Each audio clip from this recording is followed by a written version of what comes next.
Bien, pues muy buenos días, tengan todas y todos. También muy buena tarde por allá en Europa, particularmente desde Génova, Italia, donde nos acompaña nuestro invitado de lujo del día de hoy, el maestro Mario Sandoval, quien es profesor de la Universidad Nacional Autónoma de México y en la actualidad está realizando su doctorado en tan prestigiosa universidad europea, de la que pues ya también un servidor Alan Arroyo forma parte al haber sido egresado de un prestigioso máster que se imparte por allá.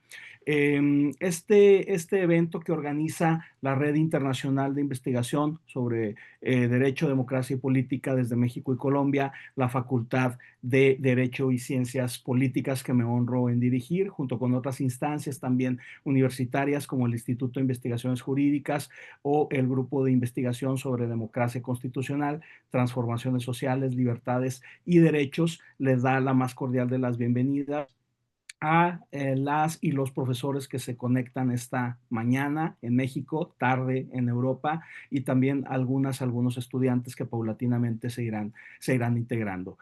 Nuestro disertante dictará una conferencia, una charla magistral sobre la jurisprudencia en México, un tema siempre actual, novedoso, pero sumamente complejo a raíz también de las últimas vicisitudes que se han ido dando en el seno del Poder Judicial de la Federación y que él incluso trabaja actualmente su tesis doctoral sobre el tema de los precedentes y también su trabajo de máster versó sobre dicha temática. Yo en lo personal me precio de contar con la amistad del maestro Mario Armando Sandoval Islas y es un honor tenerlo por aquí. Platicábamos también antes de iniciar la actividad que vamos a tener la oportunidad de que esté de forma presencial en algún futuro no muy lejano por acá en Durango. Y yo lo digo con mucho orgullo de que es una persona todavía muy joven, pero ya muy capaz, porque incluso ha sido secretario en la Suprema Corte de Justicia de la Nación y es el tipo de personas de la cual pues desde luego de las cuales todos deberíamos sentirnos orgullosos. Talentos mexicanos que están triunfando en Europa y que Mario tiene más adelante la intención de regresar a México para que toda esta maravillosa experiencia que está viviendo en Génova, en el Instituto Tarelo, pues pueda ser del beneficio de la comunidad jurídica y de la sociedad mexicana. Entonces, sin mayor preámbulo, pues quiero agradecer también antes de ello a la maestra María Eugenia Campos Zavala por estar aquí, jefa de la División de Estudios de Posgrado e Investigación de nuestra facultad, investigadoras e investigadores como Alejandro Vázquez Melero, el doctor Martín Gallardo García, desde Colombia también conectada Maribel Arango y la secretaria académica de nuestra facultad, la doctora Patricia Hermosillo. Estimado Mario, de nuevo muchísimas gracias por hacerte un espacio en tu muy ocupada agenda. Afortunadamente hace un par de meses logramos concretar esta cita y sabemos de que tu tiempo es muy limitado, por lo tanto nuestro agradecimiento va en partida doble, pero el auditorio es tuyo y muy agradecidos por contar contigo. Muchísimas gracias por la invitación y gracias por esta muy generosa presentación. Yo antes de compartirles la presentación que preparé, quiero enseñarles la vista que tenemos acá desde el Instituto Tarelo para que se le vengan a la memoria, mi querido amigo Alan, algunos recuerdos. Ahorita hace muchísimo calor acá en Génova. Al principio Génova, la verdad es que fue una ciudad bastante complicada para mí. Yo siendo chilango, siendo de la Ciudad de México, pues hay, ustedes saben, muchísimas cosas que hacer en nuestra querida ciudad. Y aquí en Génova, a ver, no es que no haya cosas que hacer, pero hay mucho menos cosas que hacer. Entonces al principio fue complicado, pero la verdad es que ya con buena pasta y con buen vino, ya uno se termina acostumbrando. Oigan, yo les quiero compartir una presentación. Dejen apago la cámara del dispositivo y me uno por acá. Un segundo.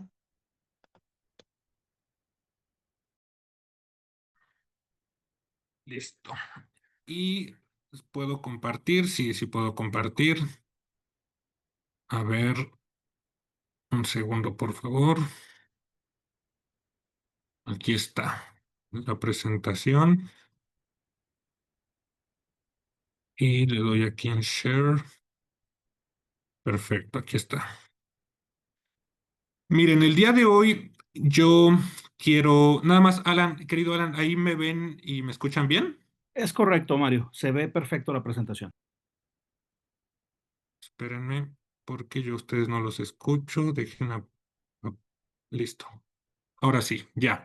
Yo les quiero platicar acerca de la jurisprudencia en México y desde luego también les quiero platicar acerca de la introducción del precedente judicial en nuestro sistema jurídico mexicano. Para este tema he decidido dividir la presentación en estos cuatro grandes temas. En primer lugar, ¿por qué nos sigue costando tanto trabajo llegar a la conclusión o llegar a la afirmación de que los jueces crean derecho? Esto particularmente en el sistema jurídico mexicano. En segundo lugar, ¿cuáles son los orígenes un tanto formalistas de nuestra jurisprudencia? Ahorita voy a ahondar en este tema. En tercer lugar, pues cuáles son los conceptos, las figuras que pertenecen propiamente a la doctrina del precedente judicial al estilo common law. Y finalmente, pues compartirles cuáles son las reglas o cuál es el estatus que actualmente tiene nuestro sistema jurídico mexicano. Así que vamos a empezar. Miren, sigue habiendo cierta resistencia por parte de la comunidad de juristas, por parte de algunos profesores, cuando se afirma que los jueces crean derecho. Tradicionalmente, al menos a mí se me enseñó en la Facultad de Derecho, no, los jueces propiamente no crean el derecho, eso le corresponde al poder legislativo. Los jueces interpretan la ley que crea el poder legislativo o los jueces aplican la ley. Para efectos de esta charla, quiero remontarme a este viejo argumento, ¿no? De decir, los jueces no crean derecho, ¿por qué? Porque el Poder Legislativo es el único con competencia para hacerlo. ¿De dónde viene esta idea? Ahorita voy a decir de dónde viene. Pero antes, ¿a qué tipo de derecho me refiero cuando utilizo esta expresión de que los jueces crean derecho? Ustedes son profesionistas, ustedes saben muy bien que las sentencias tienen diversos apartados. Aquí, siguiendo a Kelsen, yo no me voy a referir a esas normas individuales que podemos ver al final de las sentencias y que normalmente tienen esta expresión, puntos resolutivos, en donde se decide si una persona es culpable, en donde se decide si un Estado es responsable. De hecho, esto es una sentencia de la Corte Interamericana, o en donde se decide si una persona le debe de pagar una cantidad de dinero a otra. Esas son normas en lo individual. Y por supuesto que esto es derecho. A ver, si tomamos en cuenta esta idea de Eugenio Bullrich de que los sistemas jurídicos se componen por reglas, por normas, por principios, pues cuando va avanzando el tiempo y se van creando sentencias, estas normas individuales sí se van introduciendo en los sistemas jurídicos. Pero a ese derecho no es al que me quiero referir. Yo me refiero al derecho que generalmente encontramos en el fondo o en el estudio de fondo de las sentencias. Es decir, donde propiamente las y los jueces hacen un razonamiento respecto a los hechos que pasaron en el caso concreto y hacen un razonamiento de tipo, bueno, yo interpretando el código, yo interpretando la convención, le doy este significado y por lo tanto este caso o este asunto se tiene que resolver de una determinada manera. A ese tipo de derecho es al que me voy a referir y es ese tipo de derecho precisamente el cual jueces en un futuro, jueces posteriormente, pueden utilizar como ejemplo, como una guía, como un parámetro. Dicho lo anterior, a ver, creo que esto es muy importante, esto no es una clase de historia, pero yo realmente me he sorprendido, me he fascinado cuando uno entiende cuáles son los orígenes de nuestra jurisprudencia un tanto formalista. Y para ello nos tenemos que remontar a la Revolución Francesa y al Código Napoleón. Ustedes saben muy bien que previo a la Revolución Francesa los jueces eran vistos de una manera sumamente negativa. Se decía que los jueces eran parte de la oligarquía, incluso parte de la monarquía. Se decía que los jueces interpretaban el derecho únicamente para beneficiar a las clases sociales más altas. Y una de las consecuencias de la Revolución Francesa fue precisamente tratar de limitar el poder interpretativo de los jueces. Se decía, no, históricamente los jueces han favorecido a la monarquía, han favorecido a la oligarquía. Ah, entonces vamos a limitar sus poderes interpretativos que tienen. Porque además, antes el derecho no estaba codificado. El derecho tenía diversas fuentes y existía una especie de desorden. Los jueces interpretaban, daban interpretaciones un poco exageradas y precisamente a raíz de la Revolución Francesa inicia el movimiento codificador. Producto de la Revolución Francesa, esto es el Código Napoleón, se dice, vamos a limitar el poder interpretativo de los jueces. Y hay dos artículos que nos muestran claramente esta intención de limitar la interpretación de los jueces. El artículo cuarto y el artículo 5 del Código Napoleón.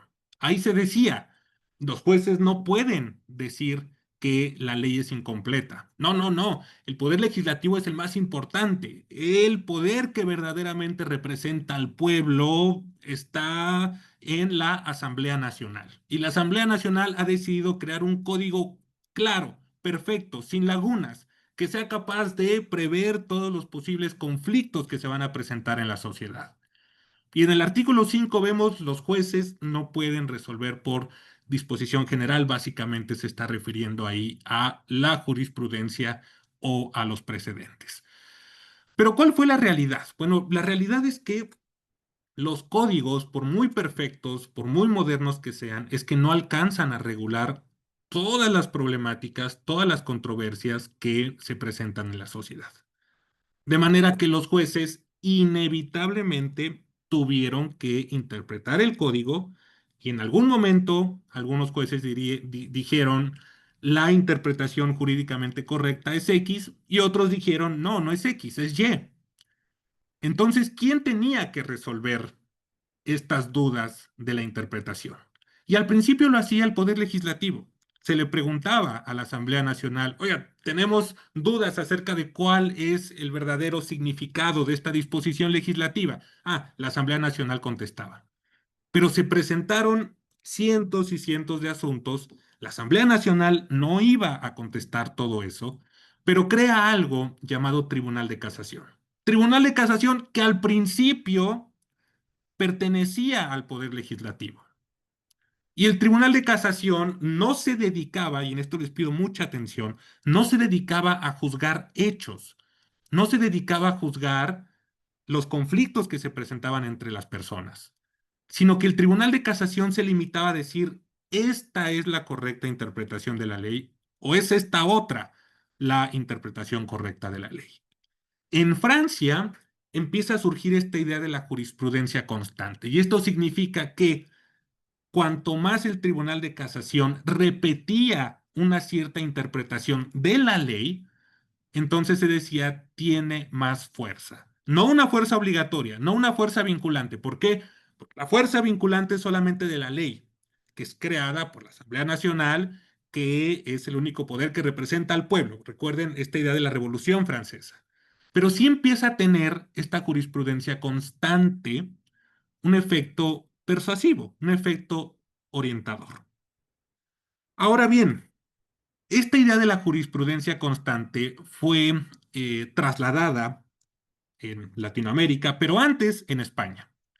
¿Y esto por qué? Pues muy sencillo, porque Francia invade España, se proclama rey José Bonaparte, y el movimiento o el proceso de codificación también se lleva a cabo en España. Lo que les quiero resaltar el día de hoy es que ya es propiamente en España en donde se empieza a generar la idea de que la jurisprudencia es la doctrina legal que crean los jueces.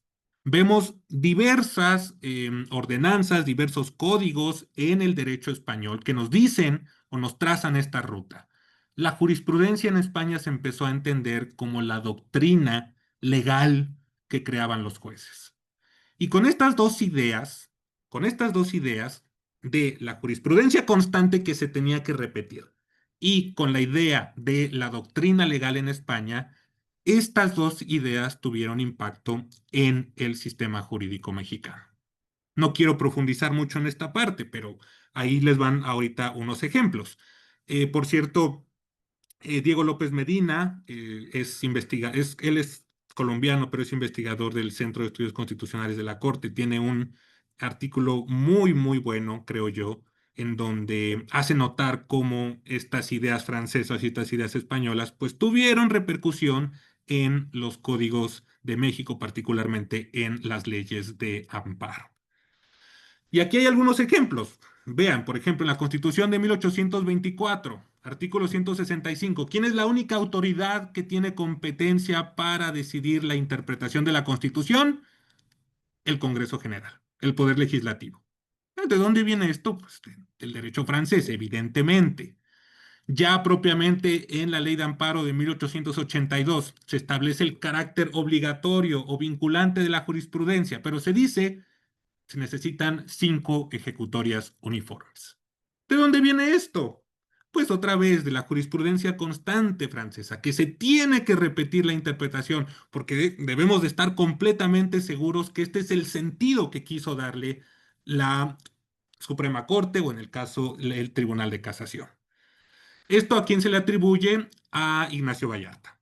Lo que nos dice la historia es que Ignacio Vallarta era muy amigo del presidente Porfirio Díaz y él básicamente fue la mente que estuvo detrás de la ley de amparo. Hay un libro publicado en Jurídicas de Michel Negrete donde refiere, bueno, sí, tradicionalmente se le atribuye a Ignacio Vallarta, pero hubieron otros juristas mexicanos que previo a esta ley de amparo ya habían dado la idea de la jurisprudencia vinculante. Es un libro muy bueno, también se los recomiendo, se los puedo pasar. Y de lo que yo me doy cuenta es que si nosotros vemos las definiciones tradicionales de jurisprudencia en México, pues vamos a seguir encontrando esta idea, ¿no? Por ejemplo, Cid García refiere que la jurisprudencia es la doctrina establecida por los órganos jurisdiccionales. Esto, por cierto, lo saqué de un libro de la Suprema Corte, un libro reciente, de hace apenas unos años, en donde se recopilan diversas definiciones de jurisprudencia.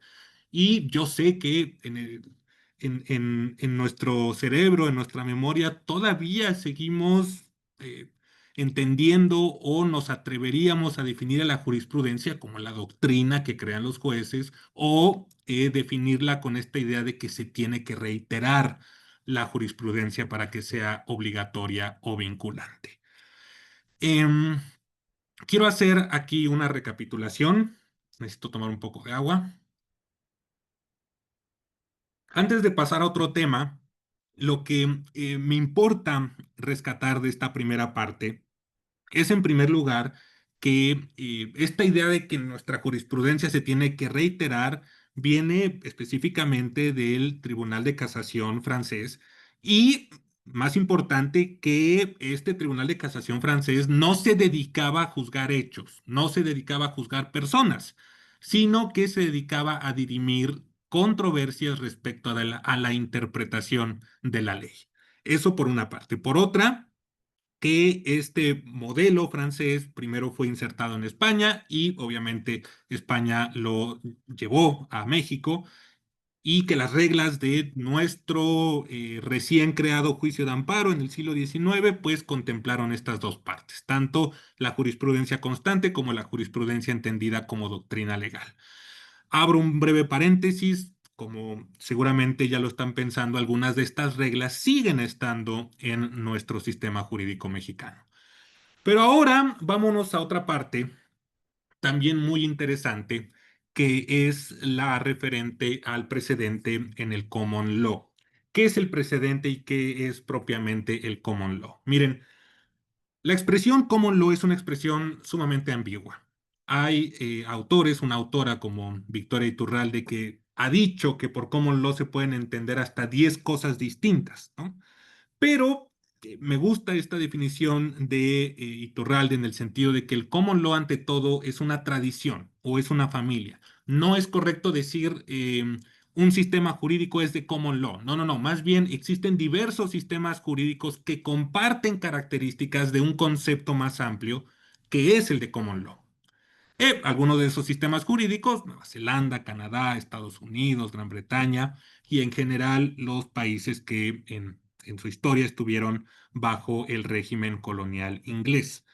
¿Cuáles son las características del common law? También las vamos a encontrar en la doctrina. Bueno, generalmente cuando se describe al common law, se hace de manera que se contrasta con el civil law. Se dice en el civil law hay códigos, códigos perfectamente claros, delimitados y es la fuente principal del derecho, ¿no? Lo que dice el legislador. En contraposición, en el common law, más bien los jueces es a través de los casos en concreto que van creando sentencias, que van creando precedentes y van creando propiamente el derecho.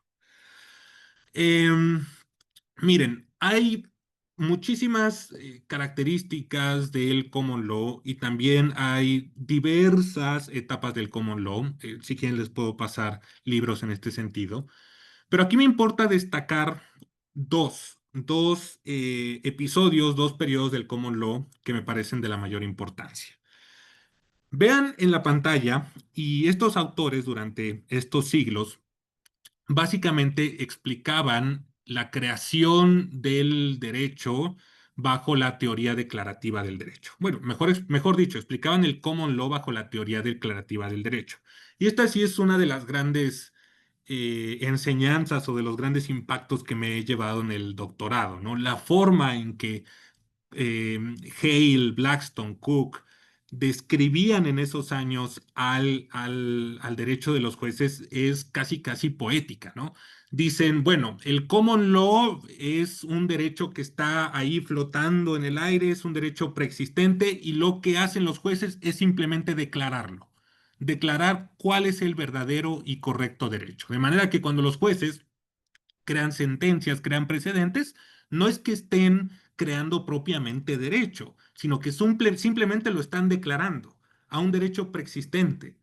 Y, por ejemplo, Blackstone refiere a los jueces tienen una sabiduría y son los oráculos vivientes, los depositarios de un conocimiento especial para declarar el verdadero derecho.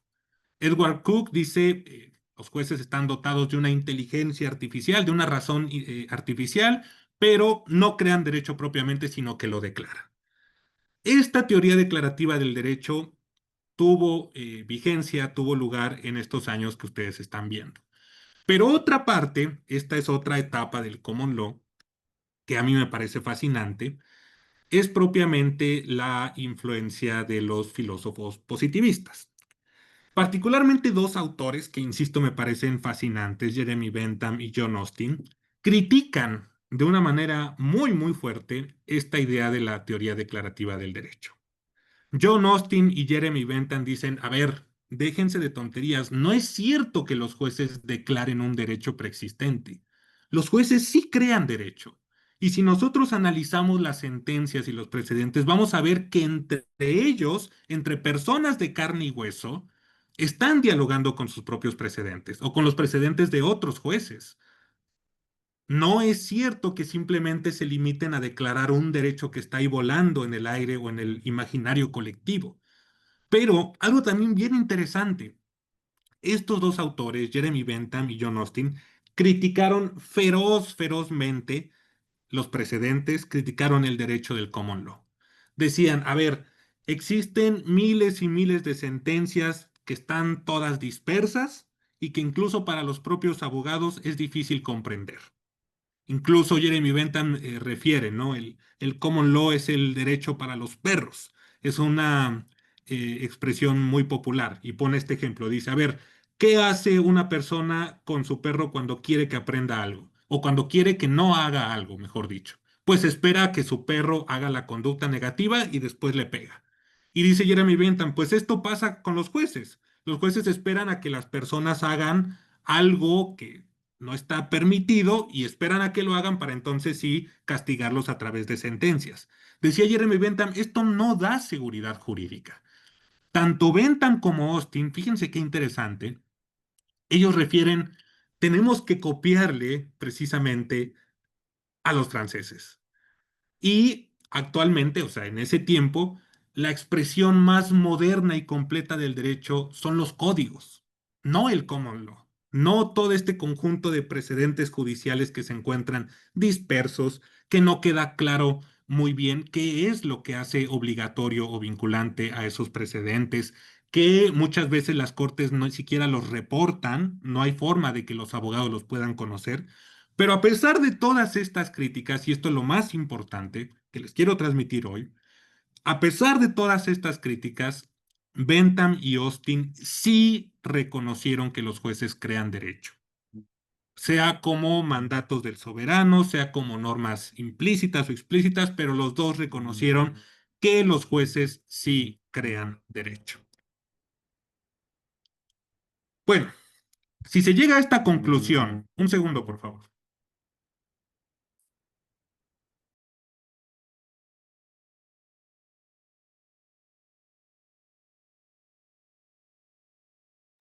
De las cosas surreales que pasan en Génova. Estoy muy cerca del puerto y está llegando un barco muy grande y toca como el claxon, no sé cómo se llama, y que se escucha muy fuerte. Pero regreso al punto principal. Ya se concluyó por parte de los filósofos positivistas que los jueces sí crean derecho. Entonces sí, empiezan a surgir las preguntas. A ver, si vamos a aceptar que los jueces en efecto sí crean derecho, pues hace falta ser más finos y ser más detallados y especificar qué parte de las sentencias es lo que es vinculante, qué parte de las sentencias es el derecho que tienen que seguir otros jueces. Y también muy importante, de qué manera ese derecho va a obligar a otros jueces. Entonces, por esos años, la House of Lords, que vendría siendo como la Corte Suprema de Inglaterra, crea esta regla del stare decisis. ¿Qué significa la regla del stare decisis? Estarse a lo decidido. Oye, Suprema Corte, oye, House of Lords, si tú ya en un momento dijiste o creaste un precedente, tú tienes que respetar ese precedente. ¿Por qué? Porque esto provoca seguridad jurídica. Las partes, antes de iniciar un litigio, van a poder prever consecuencias con base en el precedente que tú ya creaste. Se consolida esta doctrina del stare decisis, pero yo diría incluso más importante, se empiezan a crear técnicas o métodos para determinar qué parte de la sentencia es lo que realmente obliga o vincula a otros jueces en el futuro. Y entonces, esto ya en el siglo XX, a finales del siglo XIX, pero principal en el siglo XX, doctrinarios, profesores, jueces, tanto de Inglaterra como de Estados Unidos, empiezan a generar debates bien densos acerca de qué es lo que constituye esa parte obligatoria de la sentencia. La ratio decidendi o la ratio decidendi, la razón de la decisión, la razón que justifica la decisión. Y es lo que verdaderamente vincula a los jueces posteriores. Segundo,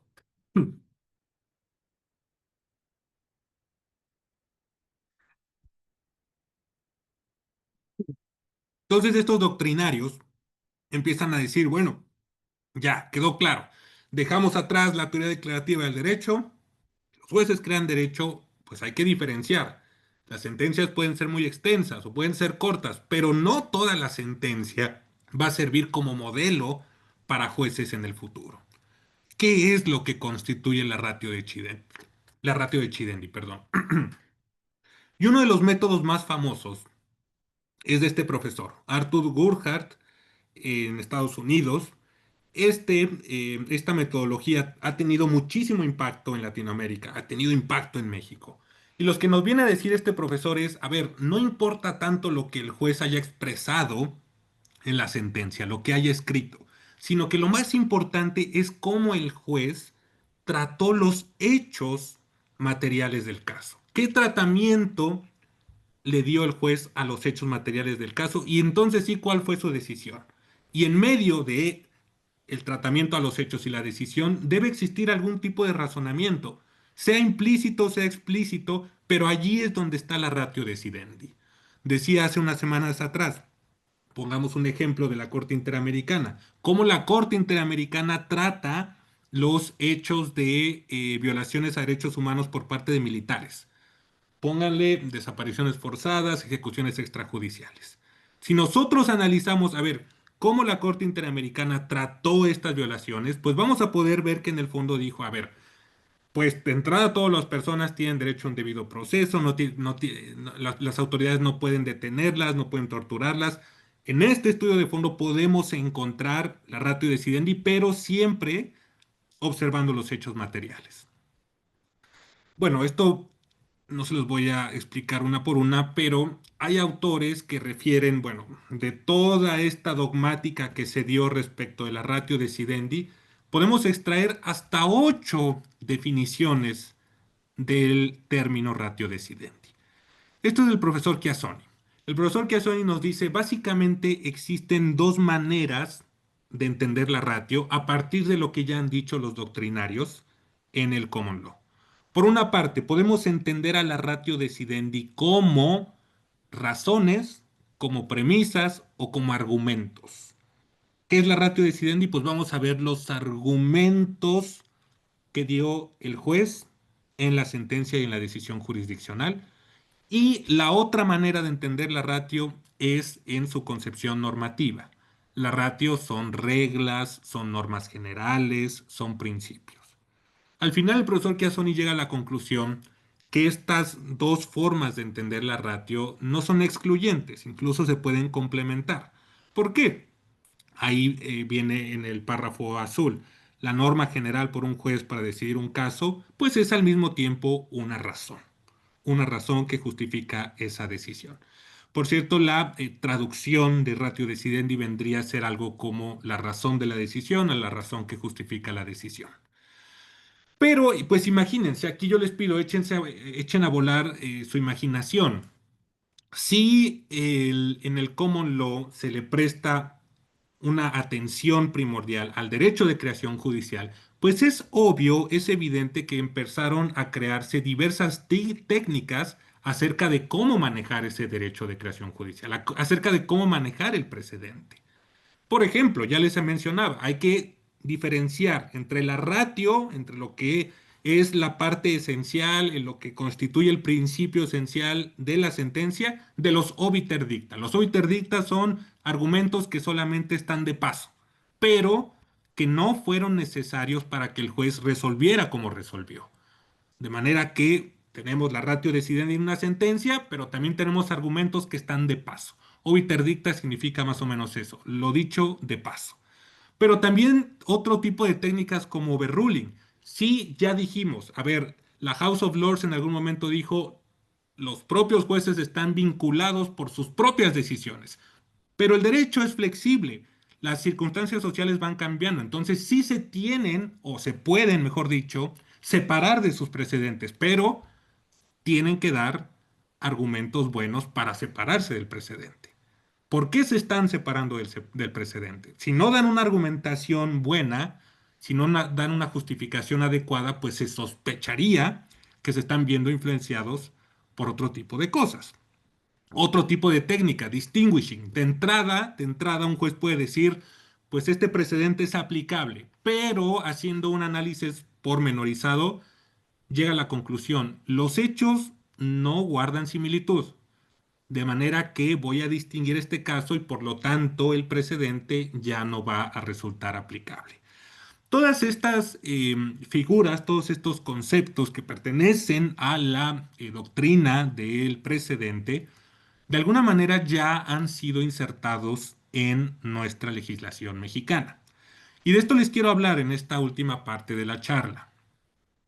¿Qué tenemos hoy en día en nuestro sistema jurídico? Ustedes dirían, pues tenemos más rasgos de esta jurisprudencia constante, formalista, o esta jurisprudencia como doctrina, o ya tenemos propiamente un sistema de precedentes al estilo de common law. Bueno, vamos a analizar. Si me pidieran una definición de jurisprudencia, yo les diría, pues ahí está en el artículo 94, párrafo 12 de nuestra Constitución. Yo defino la jurisprudencia como conjunto de razones que justifican las decisiones y que, si se cumplen determinados requisitos, resultan obligatorias para otras autoridades jurisdiccionales. Esto se dejó bien claro con la reforma de 2021. las razones que justifican las decisiones. A ver, ahí está claramente la idea de la ratio decidendi al estilo common law. Y esta expresión, razones que justifican la decisión, la van a encontrar en la Constitución, en la Ley de Amparo, en la Ley Reglamentaria de Acciones y Controversias, en el Acuerdo General, en el Acuerdo 1/2021, porque además de esto tengo conocimiento. Recuerden que la reforma de 2021 se gestó en la presidencia de la Corte y el Centro de Estudios Constitucionales impulsó mucho esta reforma y ya venía trabajando seminarios en torno al precedente judicial. ¿Qué otra cosa tenemos? Ah, por cierto, ¿qué son las razones que justifican las decisiones? Pues eso nos los da la Ley de Amparo. Artículo 218 de la Ley de Amparo. ¿Qué son las razones que justifican las decisiones o de qué están compuestas? De hechos. Recuerden este impacto de la teoría de Goodhart. Poner atención en los hechos relevantes, un criterio jurídico y la justificación.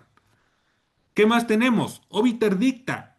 Las cuestiones de hecho y de derecho que no sean necesarias, en ningún caso deberán incluirse en una tesis. Ahí está claramente una definición de obiter dicta. Cuestiones de hecho o de derecho que no sean necesarias para justificar la decisión. ¿Qué más tenemos? Overruling y stare decisis. A ver, artículo 228. Se deja claro, pues sí, los jueces pueden revocar, sí pueden hacer un overruling, pueden revocar sus propios precedentes. Ah, pero para hacerlo necesitan de proporcionar argumentos suficientes. Justifica por qué ahora estás cambiando tu criterio. Puede ser que haya sido reformada la ley, puede ser que las circunstancias sociales ya no permitan que se siga manteniendo una interpretación pasada. Y el stare decisis se ve también de una manera muy clara en el segundo párrafo del artículo 228. Los tribunales de que se trata estarán vinculados por sus propias jurisprudencias. Tenemos pues muchas reglas en cuanto a la obligatoriedad o vinculatoriedad de la jurisprudencia. Actualmente, ya con la reforma más reciente, pues solamente 3 autoridades pueden crear jurisprudencia: Pleno de la Corte, plenos regionales y tribunales colegiados de circuito. A mí me gusta mucho ser muy preciso con los conceptos. Una cosa es el nombre que se le da a la jurisprudencia y otra cosa es el procedimiento a través del cual se crea. Vamos a ver. El nombre es contradicción de criterios y el nombre del procedimiento, ahí sí hay coincidencia, es contradicción de criterios. Pero si nosotros vemos nombre de la jurisprudencia por precedentes obligatorios, vamos a darnos cuenta que puede provenir de distintos procedimientos, llámese juicio de amparo, llámese controversias, llámese acciones de inconstitucionalidad. Y por lo que hace a la reiteración, el nombre de la jurisprudencia es reiteración, pero el procedimiento jurisdiccional por el cual se crea se llama juicio de amparo. Y allí existen varios criterios en cuanto a la obligatoriedad. Obviamente se añade el aspecto territorial para los plenos y para los colegiados. Ustedes saben que existen circuitos y también existen 2 regiones. Estas son ficciones que crea el Consejo de la Judicatura, pero que obviamente impactan en determinar qué jurisprudencia es obligatoria y para quién es obligatoria. Otra cosa muy importante, y a mí me gusta hacer mucho esta distinción. A ver, se dejó bien claro, y esto me parece de la mayor importancia, se dejó muy claro que la jurisprudencia únicamente se encuentra en las sentencias. Esto lo pueden ver en la Constitución, las razones que justifican las decisiones contenidas en las sentencias. Otra cosa son las tesis.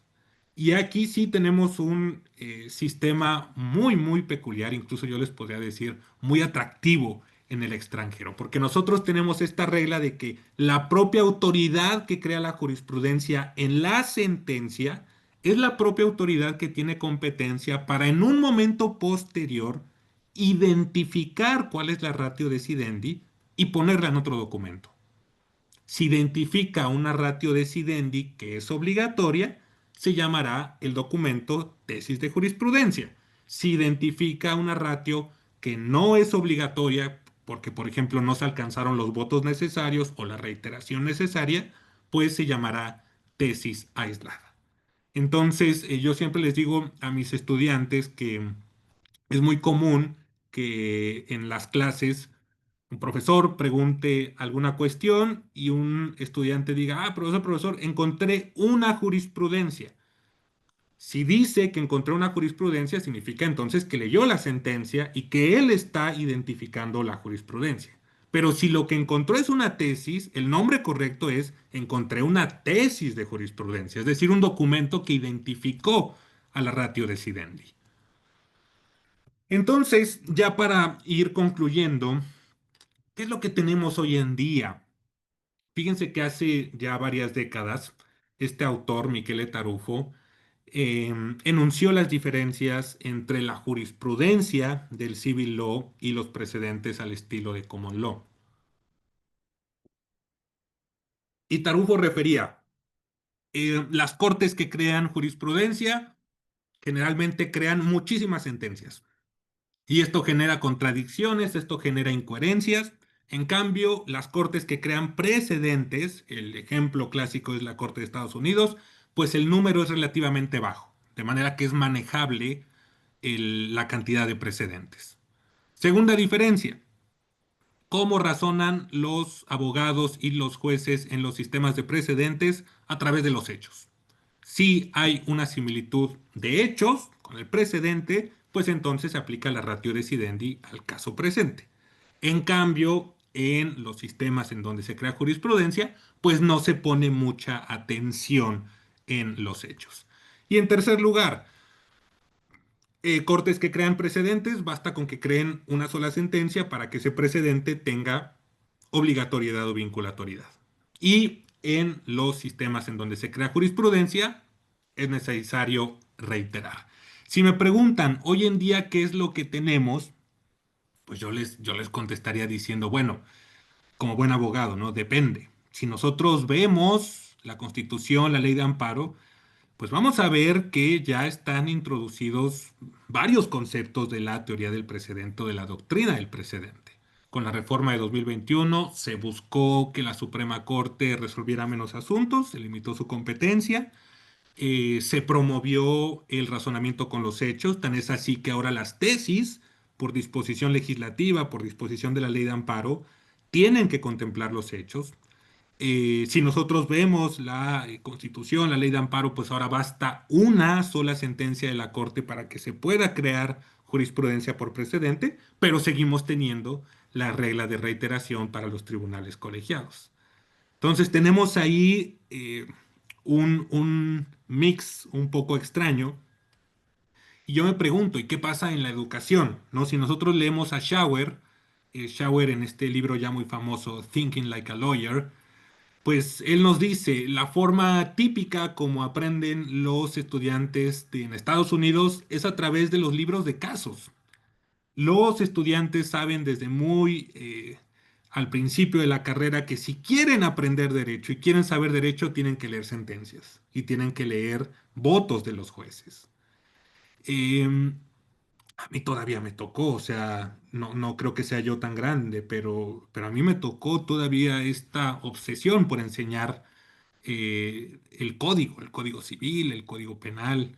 Me lo preguntaban de memoria en mis exámenes. A ver, yo no sé si es bueno o malo, pero sin ninguna duda tenemos que impulsar a los estudiantes a que lean sentencias, para que vean entonces sí la película completa, ¿no? La película puede empezar en el código, pero el ejemplo clásico, ¿no? Hay áreas del derecho, ramas del derecho que ya están reguladas sobre todo por la jurisprudencia. Ejemplo clásico, derecho de familia. A ver, ¿qué van a estar hablando los códigos de matrimonio igualitario, de adopción?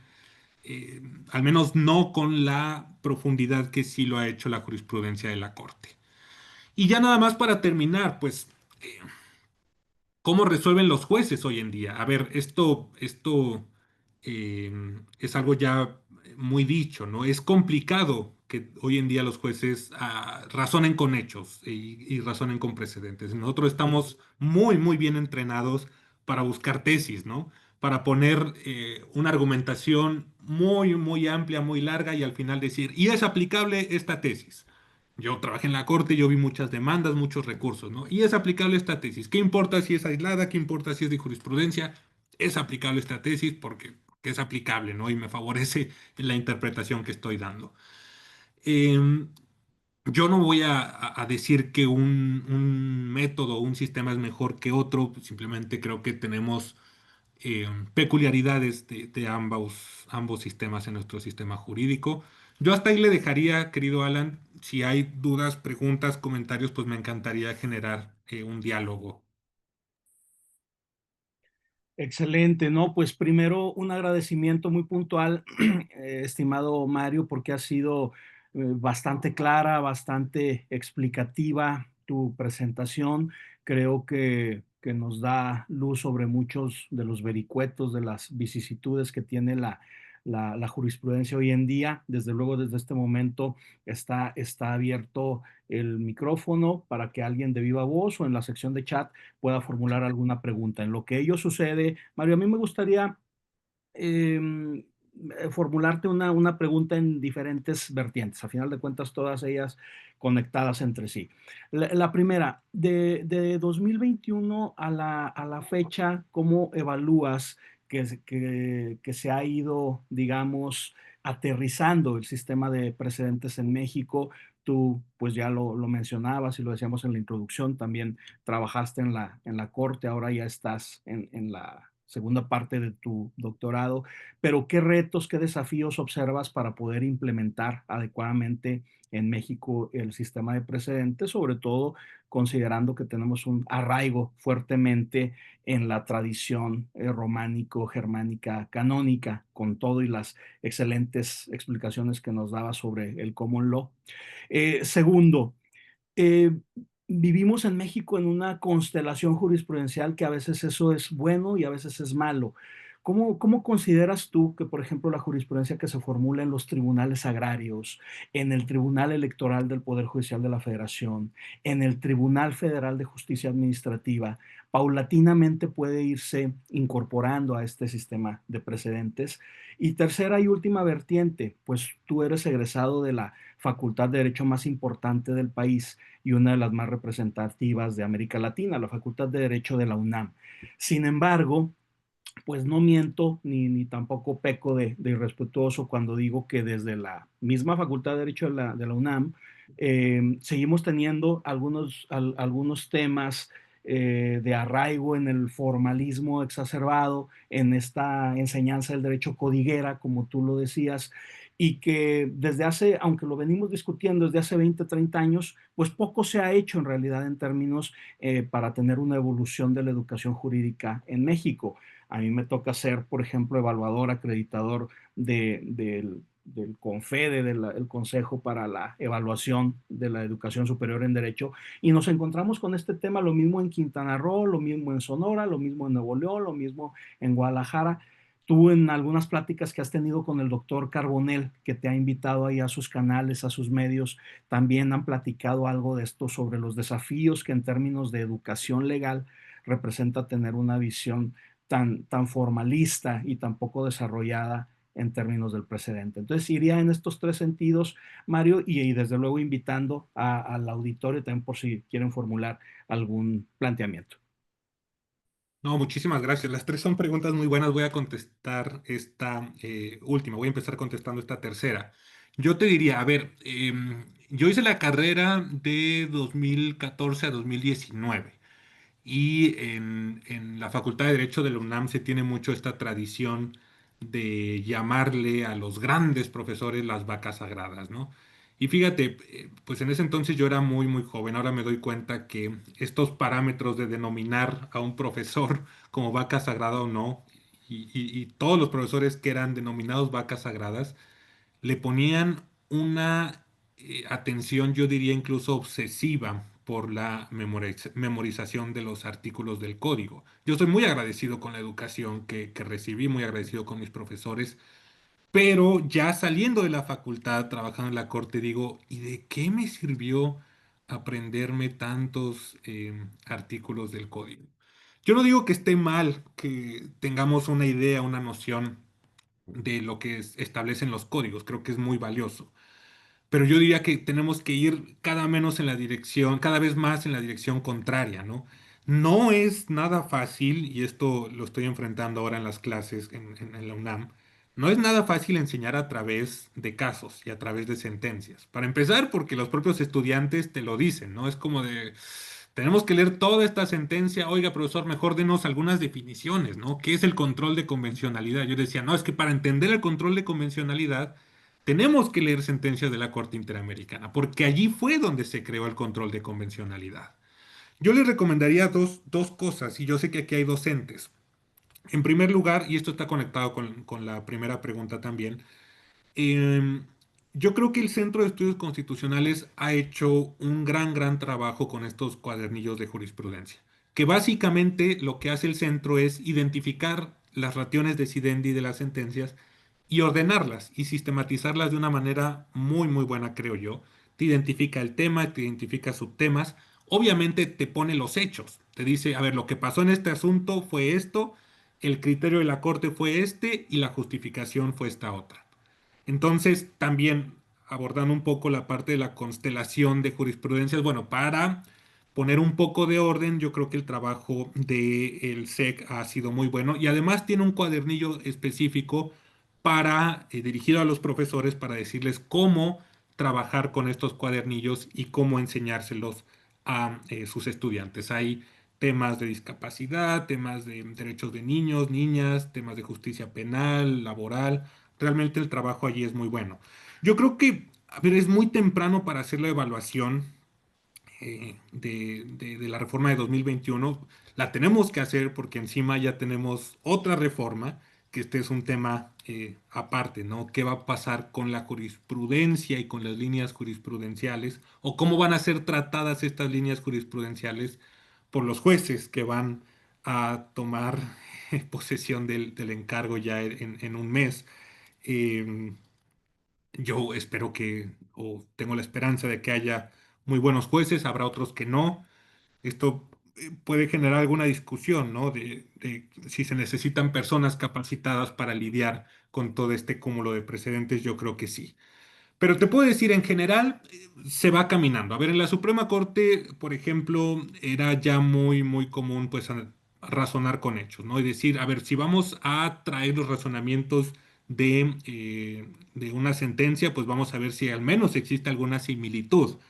Pero también había algunas sentencias en donde nos seguíamos encontrando pues los copy-paste de estas tesis, ¿no? Todo el mundo lo hace, yo también lo hice. Además, entre otras cosas, porque es muy cómodo, ¿no? Se tiene esta idea como de si copiar y pegar tesis da una mejor argumentación o da un mejor soporte a nuestras resoluciones jurisdiccionales, pero no es así. Y tocas otro tema bien importante, porque ahorita mencioné simplemente la jurisprudencia del Poder Judicial de la Federación, pero también existe toda esta jurisprudencia tribunales administrativos, agrarios, del Tribunal Electoral, que creo que también se tiene que sistematizar, que también se tiene que ordenar.